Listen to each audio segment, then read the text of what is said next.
Baik, terima kasih pemirsa Umat TV. Kita udah di segmen terakhir bersama Ustadz Alim dalam program Tafsir Pendidikan Islam, dan pada kesempatan kali ini kita membahas mengenai pola hidup seimbang. Nah, di segmen terakhir ini kita berikan kesempatan sekali lagi buat pemirsa yang ingin bertanya, bisa line SMS atau juga line telepon di 081191330000. Sekali lagi di 081191330000. Nah, ada pertanyaan nih Ustadz Alim dari line SMS. Pertanyaan seperti ini. Assalamualaikum warahmatullahi wabarakatuh. Waalaikumsalam warahmatullahi wabarakatuh. Ustadz, saya mau nanya. Saya kerja di perusahaan orang Nasrani, dan ketika saya sakit, saya berobat di perusahaan tersebut. Yang maksud penanya ini adalah di perusahaan Nasrani itu juga. Kira-kira bagaimana? Maksudnya apakah ini boleh atau hukumnya seperti apa? Kurang lebih seperti itu. Karena ini juga banyak terjadi. Teman-teman saya juga pertanyaannya sama seperti ini. Terima kasih pertanyaannya. Bismillah, alhamdulillah, wassalatu wassalamu ala rasulillah, amma ba'du. Jadi berobat di perusahaan Nasrani karena dia kerja di tempat Nasrani gitu ya. Iya. Bagaimana hukumnya? Jadi sekali lagi kaitannya dengan masalah tema kita pada kesempatan kali ini dengan pola hidup seimbang ya. Seimbang, kita juga punya hak untuk merawat fisik kita dan juga rohani kita. Jadi secara fisik tadi bagaimana kita diperintahkan untuk berobat ya. Iya. Maka berobatlah dengan cara yang halal ya. Yang halal itu yang penting Ustaz ya. Itu sangat penting. Makanya di sini tentu berobat dengan cara yang halal supaya tidak terjadi syubhat. Maka carilah ya dokter yang halal gitu ya, dokter yang muslim misalkan. Takutnya emang obat-obatnya dari yang haram juga. Karena orang di luar Islam dia tidak akan mempertimbangkan halal dan haram di dalam makanan ataupun obat.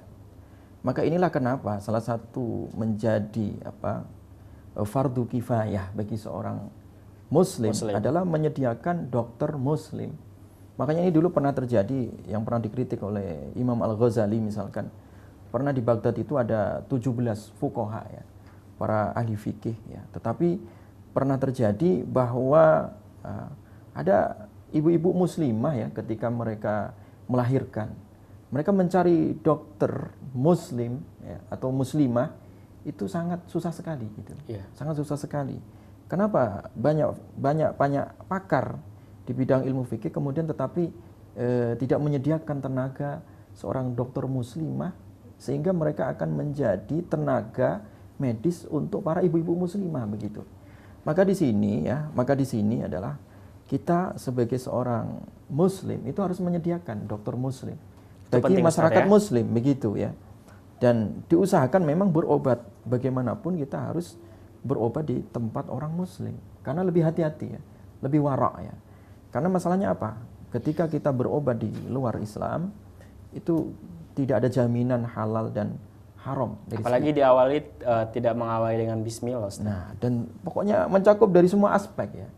Apalagi dia nggak mungkin dia akan baca bismillah kan. Bisa lagi dia malah justru menyebut Tuhan mereka atau malah justru kejatuh dalam kesyirikan. Ini lebih parah lagi ya. Jadi oleh karena itu saya sarankan kalau toh berobatlah kepada dokter yang muslim karena lebih hati-hati. Dan ini adalah bagian juga menjaga fisik dan juga rohani juga. Iya. Kalau jangan sampai ketika kita ingin menjaga kesehatan fisik kita, katakanlah dengan cara berobat. Tetapi kalau obatnya itu dengan barang yang haram atau barang yang syubhat atau dengan cara yang syubhat atau proses yang syubhat, ya, kalau toh misalkan fisiknya jadi sehat, hatinya nggak akan mungkin sehat gitu. Karena kullu lahmin nabata minal haram ya, fannaru aula bih. Nabi mengatakan kalau setiap darah ataupun daging ya, jadi yang tumbuh dari sesuatu yang haram, maka itu akan selalu berorientasi kepada neraka. Ibadahnya tidak diterima ya. Kemudian doanya dihalangi oleh Allah Subhanahu wa taala. Makanya Nabi pernah ya, mengkritik ya, seorang musafir yang datang ke Masjid Nabawi. Dia seorang musafir. Seorang musafir itu doanya mustajab. Makbul dia. Ya, didengar oleh Allah. Kemudian dia di tempat yang sangat mustajab, Masjid Nabawi. Ya, termasuk tempat yang sangat mustajab. Kemudian dia juga berdoa dengan menyebut Asmaul Husna, ya Allah, ya Rabb, ya, mengangkat tangannya, menghadap kiblat.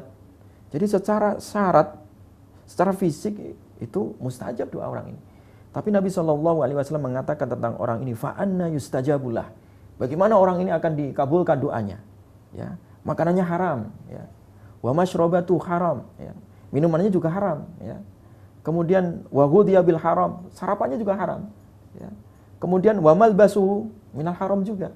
Bagaimana pakaiannya juga dari yang haram. Fa anna yustajabula, bagaimana dia dikabulkan doanya oleh Allah Subhanahu wa taala. Jadi sekali lagi ketika kita ingin ya, seimbang antara kesehatan rohani dan juga seimbang dengan kesehatan jasmani kita tidak boleh keluar dari jalur tadi, rel ya, panduan yang telah ditetapkan oleh Allah Subhanahu wa taala, yaitu berkaitan dengan halal dan juga haram.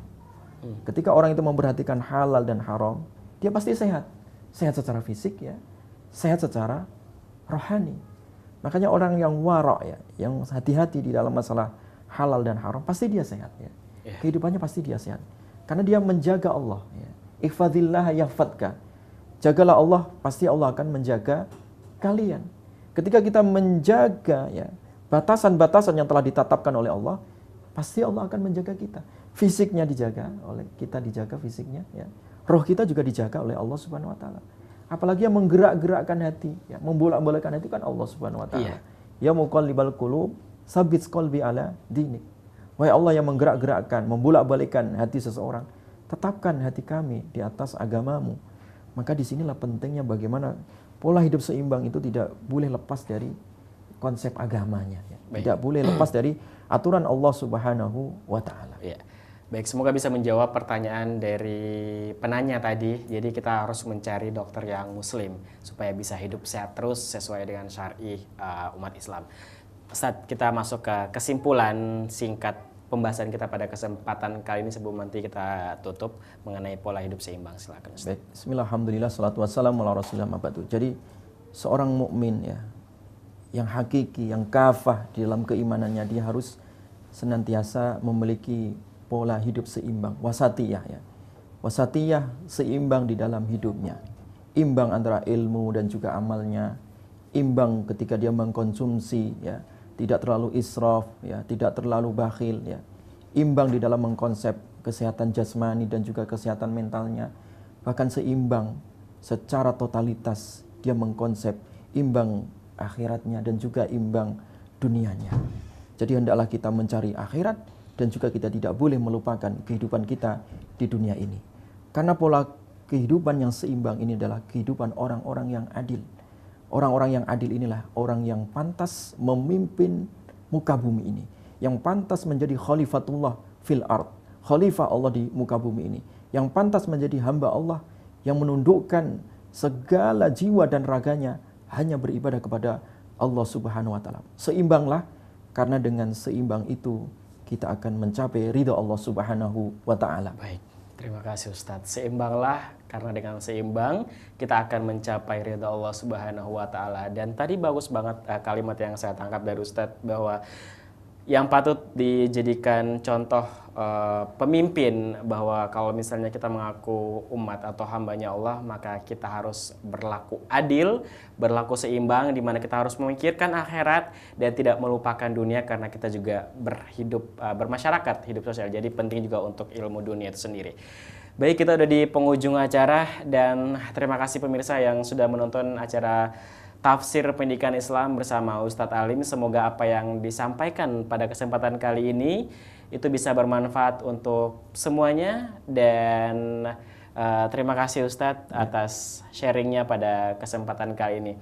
Akhir kata, saya Eder Maradesa dan juga Ustadz Alim dan seluruh kru yang bertugas pada kesempatan kali ini mengucapkan terima kasih. Wabillahi taufik wa hidayah. Wassalamualaikum warahmatullahi wabarakatuh. Waalaikumsalam warahmatullahi wabarakatuh. Terima kasih. Ya.